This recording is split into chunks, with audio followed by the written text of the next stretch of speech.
Hello, everyone. I'm Ed Densel, and I host Unfound, and I run this YouTube channel. I realize you don't want to give a thumbs up to the following video until you watch it. You know what? That's totally understandable. I can appreciate that. But what you can do right now is subscribe to this channel. The button is right there. Thanks.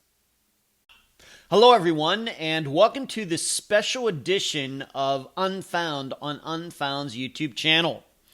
Due to the new developments in the disappearance of Brittanee Drexel, which we now know she was murdered, I wanted to cover her disappearance, everything that has gone on since she went missing in 2009 up to the present, and go over some educational points that we can learn from the last 13 years. You know, we're all about the education here at Unfound and teaching the public as much as we can about missing persons cases and how to view them when all of you read about them on a website, in the newspaper, on a blog, wherever.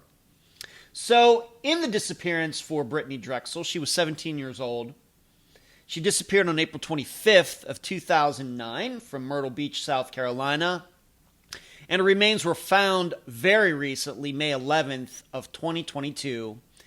And a 62-year-old man, Raymond Moody, is now in custody. So the educational points for this video, I'm going to go through those. We'll then go to the map to show you where she was going, where her remains were found, where Raymond was living at the time, try to put that all together and talk a little bit about the details of her disappearance as they were known in 2009. And then I'll come back to get into these educational points a little deeper. Number one is, what do we need to know about stranger on stranger disappearances? Number two, when you're looking at a disappearance such as this, it's best to keep it simple.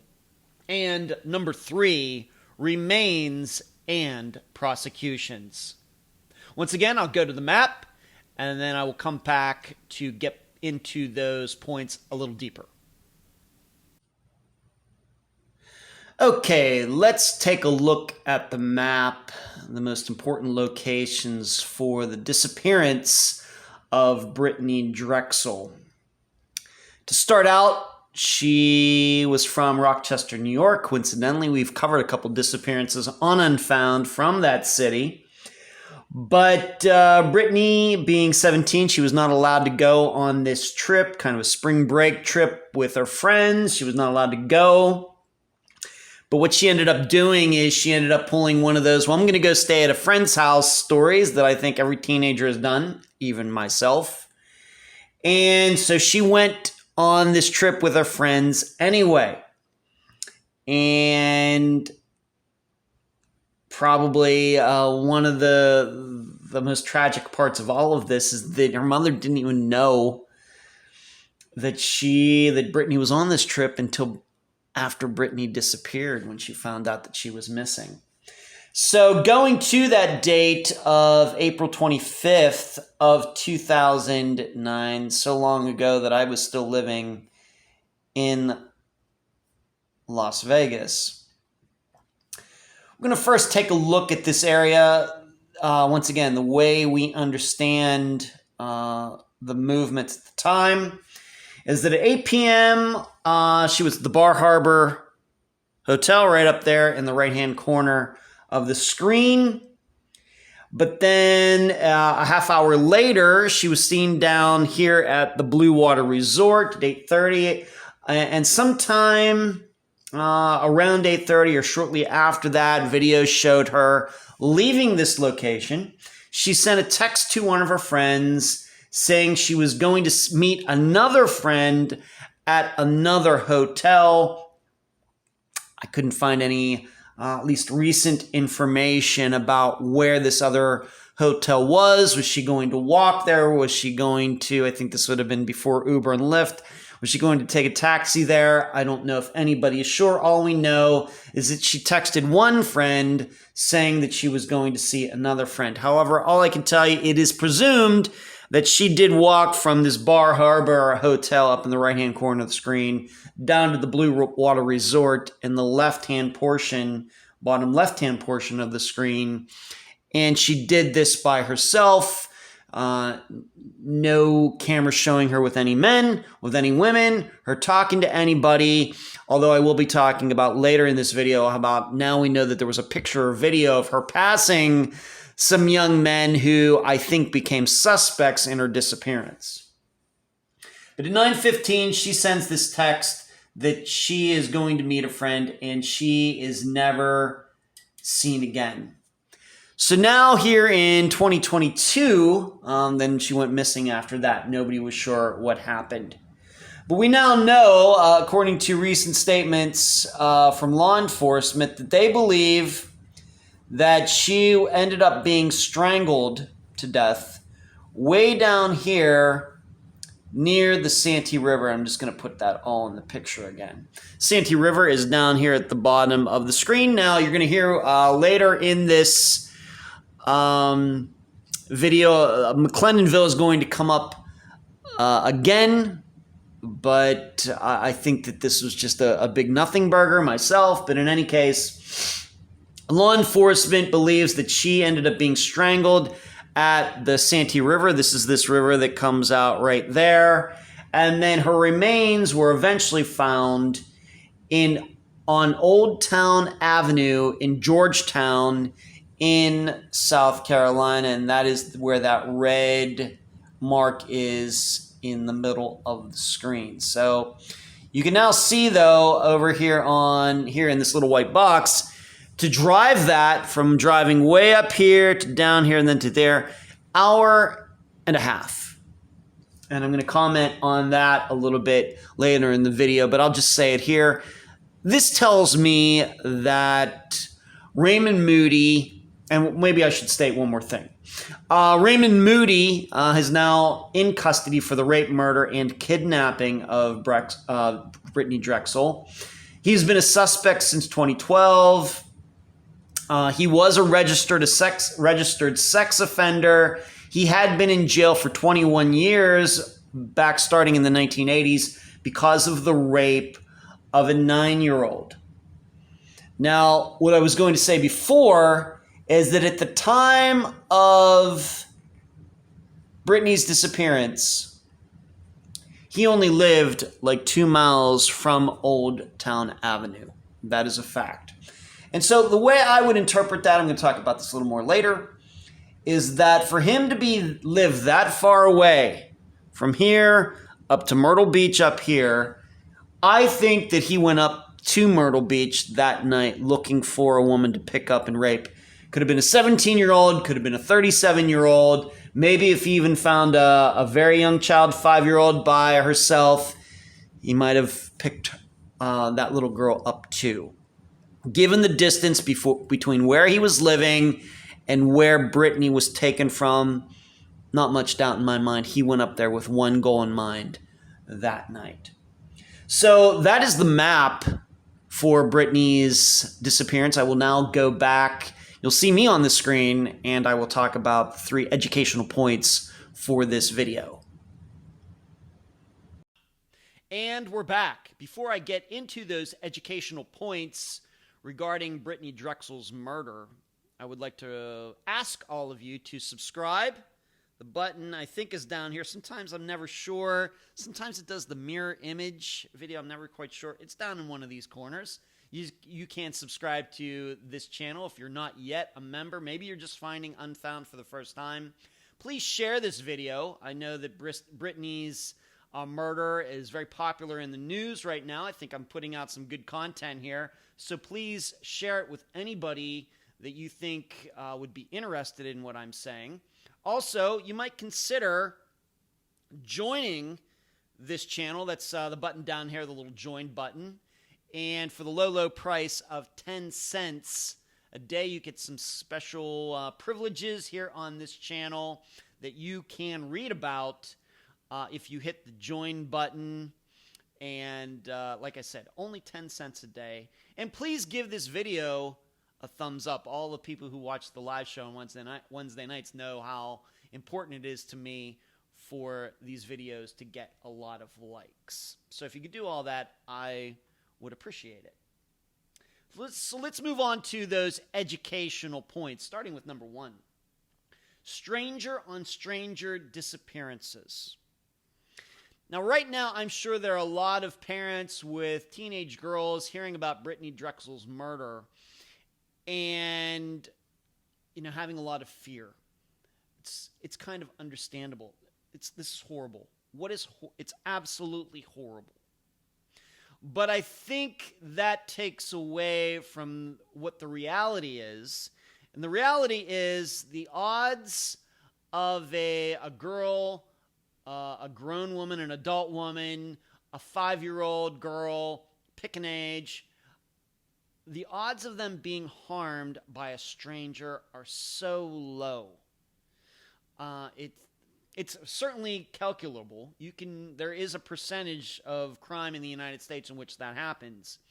But if you are the parents of daughters out there, you should know that the men that your daughters know are much more likely to harm them, way more likely to harm them than any stranger out there, male or female. Those are the stats. We make a lot in the United States about random crime. I can tell you, dealing with disappearances, which I believe a majority of them are crimes, these things are not random. They happen over time. Some of them are planned. Some of them are spur of the moment, but they are usually done. They happen between people who know each other. The victim is a known person. The victim knows the predator knows the victim. So do not be distracted by what maybe is marketed out there. It's probably not true. Brittanee's murder, certainly tragic, very sad. But it is not the predominant situation in crime in the United States. And in fact, I will tell you my impression regarding Raymond's actions that night. Now that we know, showing you on the map where he lived and where Brittanee was taken from, seemingly, is he went to Myrtle Beach that night looking to pick up a girl, a woman, and raping her. I'm not sure he planned on killing her. I don't know about that. But certainly, given that he drove that far to do that, there's no doubt in my mind. And I have in my notes here, it's very much like Morgan Harrington's disappearance from, what was it, about 12 years ago now. She went to that Metallica concert on the college campus in Virginia. She got disconnected from her friends. She ended up outside the venue, was not allowed back in. That's what they do these days, having been to a few concerts over the past few years. That's what happens. You get in once. If you leave, you do not get back in.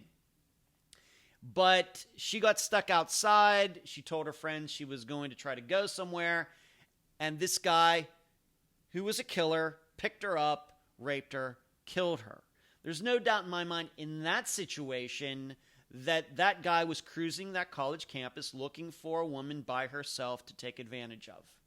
Because he had done it before, and if you'll remember, DNA was eventually what got him in trouble, what got him caught regarding Morgan's murder and at least one other rape that he had done. And he might have, I don't have it in my notes, but he might have even murdered another woman too. But he was cruising that campus looking for a victim. And that's what I think Raymond was doing as well in Myrtle Beach. Now you may ask, Ed, you've covered 250 disappearances. How many of those do you believe were stranger on stranger crimes? The fact is, very, very few. Very, very few. I will go through them, some of my best guesses. Brandy Wells, who went missing from a country bar in Texas. Pretty much no doubt she surely went there by herself. She met some guy who she didn't know, and I think this guy took advantage of her, lured her out of the bar, and killed her. That's a disappearance that's still unsolved. Evelyn Hartley disappeared, one of the oldest disappearances that we've covered. She disappeared in the 1950s from Wisconsin. Surely somebody who didn't know her abducted her. Pearl Pinson, of all of these, this is the one that's most assured. From California, her attacker, her killer, she, of course, is still missing, unfortunately. Very sad. But her killer was eventually tracked down, got into a shootout with police, died, never revealing where he put Pearl. They did not know each other before the day that he confronted her. She was, I believe, walking to school or going to the bus stop, and he abducted her. And then the last one, Jodi Huisentruit. I think this one's open to some interpretation. Some people believe that it absolutely was someone who knew Jodi, and Jodi knew her attacker. I'm not convinced of that, but given that I have to go to Jodi's, which even might be questionable, they're just very few. 250 disappearances, and I can mainly only pick out 4 or 5 where I believe stranger on stranger crime happened. So, and it's not a coincidence that all of these are women. I think if you are a woman, you're much more likely to be harmed by a stranger than a man is. Still, you must understand, stranger on stranger crime in the United States is a minority of crime. A vast majority of crimes are people committed between people who know each other. Next, number 2. When you're thinking about any disappearance, any theory, keep it simple. Now, this is relevant because if you've been following Brittanee's case since the beginning in 2009, you know a lot of different theories have been thrown out there, and it should be known that the theory that we now know is the truth was one of those theories, but there were a whole host of others, and I'm just going to read something that's still on my friend Megan Lionez's website, charlieproject.org, on her Brittanee Drexel page, as a very good example of this. And I will tell you why I think this even came to be. In the summer of 2016, investigators announced they believe they know what happened to Brittanee and named a suspect in her case. They believe she was held against her will for 4 days before being murdered. A witness, Taquan Brown, testified he'd seen Timothy Deshaun Taylor and several other people sexually assaulting Brittanee at a drug dealer's stash house in McLennanville, South Carolina, a small town about 60 miles south of Myrtle Beach. Timothy's father, Sean Taylor, was also present. Now, I will tell you where I think this story came from. We now know that that's not true. However, you will see on Reddit, because I've been there, and WebSleuth's Facebook, there are people already writing that they don't really believe that Raymond Moody really did not kill Brittanee. Hey, it's the internet. What are you going to do? But where I think this theory came from is that we now know that there was a picture or a video. We now see a picture, but there's a video of Brittanee walking that night, and she passes a group of young black men that night. And my guess is in that group was Taquan Brown and Timothy Deshaun Taylor. And that's what put cops onto them. And that's where this all came from. But you'll notice something. There's no video showing that these young men kidnapped her, abducted her, harmed her at all. There's just a picture of her within feet. They're walking one way, she's walking the other. That's it. Have we gotten to the point in the United States where white people and black people can't walk by each other on the street without somebody getting suspicious? It's disgusting. So that's where I think all of this came from. Certainly, I can understand you see a video and she walks by, I don't care what the race is, a single woman walking by a group of men and then she disappears. Certainly want to find out who those men are. I don't care what race they are. It's certainly a lead. You got nothing else, you might as well look into it. And what I think happened here is, the fact is people make up stuff. If you listen to Unfound long enough, you'll know. People make up things and will cop the things that they didn't do. They'll try to roll over on other people even though they don't know anything. Why? To ingratiate themselves to the police because there might be some other charge out there against them and they might get lucky throwing something out there. This happens all the time. Prisoners wanting to get out of jail for a day because they think they know something about a disappearance. Very common. A conversation I have with guests. Sometimes it pops up in the interviews that people hear on the podcast. Sometimes those conversations aren't made public. It's just behind the scenes. But I can remember reading over the years regarding Brittanee's murder She was fed to alligators, and people watched it happen. We now know, outrageous stories, none of it was true. None of it was true. Instead, it was something that is much, much more common than groups of people getting together, groups of men getting together to abduct one woman. It's one guy just by himself abducting one woman, which is way more common all over the world. This is what happened. So I'm telling you, the public, when you're thinking about disappearances and what could have happened, the best answer, keep it simple. When you start hearing about people rolling over on each other and alligators and wood chippers and eaten by hogs and everything, reject all of it.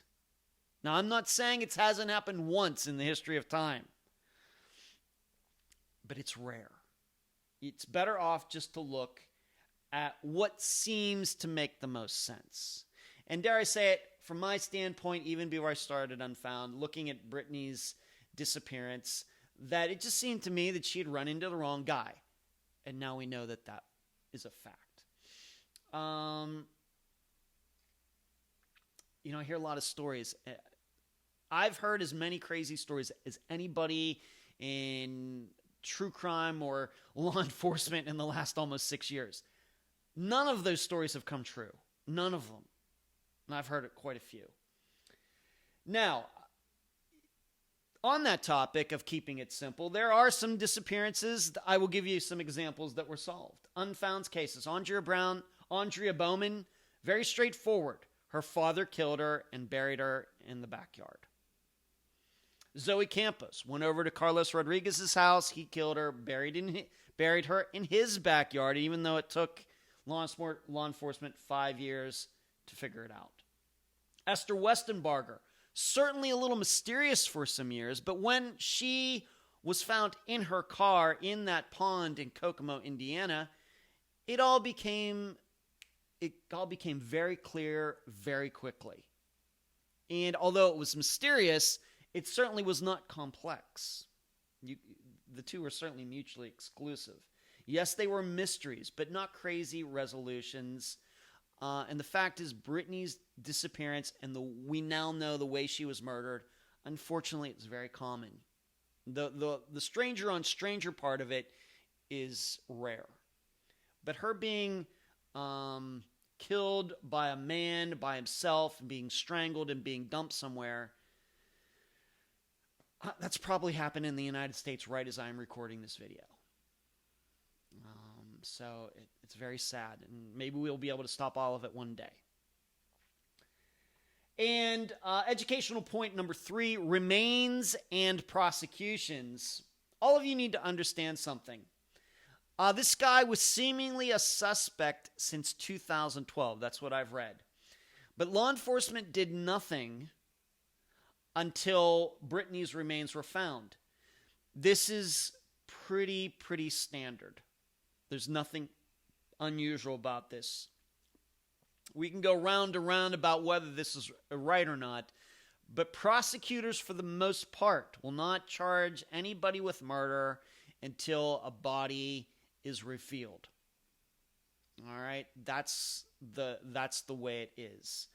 I would rather have it that way than what has happened in some of the cases that we've actually had on Unfound, and I'm going to read them to you. Angie Arnell, if you can believe these, if you're new to Unfound, you don't know about these disappearances, but I'm going to tell you about them, and I would urge you to go do those episodes and listen to them to hear. It just doesn't seem right, but this is what happened. Angie Arnell, she went missing from Missouri. Her husband testified, said, yeah, you know what? There was an accident and she died, and I put her in this lake. And they went out to this lake, to the spot where he said he put her in the lake, could not find her. Still, he only got a few years in jail for her disappearance, and he's been out of jail for like 10 years, free man. She's still missing. Tiffany Johnson, this is a disappearance from Texas. Her ex is in jail. He's prosecuted successfully for the kidnapping of Tiffany Johnson, and he's going to be in there for a long time, but she is still missing. He has never stated what he did with her. even though he surely did something with her. But he's in jail. Teresa Butler. This is also coincidentally in Missouri. The perpetrator of her disappearance, this is a disappearance that was unsolved for a while, he told the most outrageous of stories about what happened. He put her body, she overdosed, he put her body here, and then he chopped her up and into little bits and dumped her in the sewer. I don't believe that, but he got away with that story, and now I think he's gone to jail for over 10 years or something. So 10 years from now, he'll be out. Teresa will still be missing. I hate all of it. I am a person who believes that if you're going to send somebody to jail, that person better reveal where he or she put those remains, what actually happened, and reveal. Either that or you don't get any deals, and we're just going to keep working on this. And when we do find the remains, then you're going to be prosecuted even to the fullest extent of the law.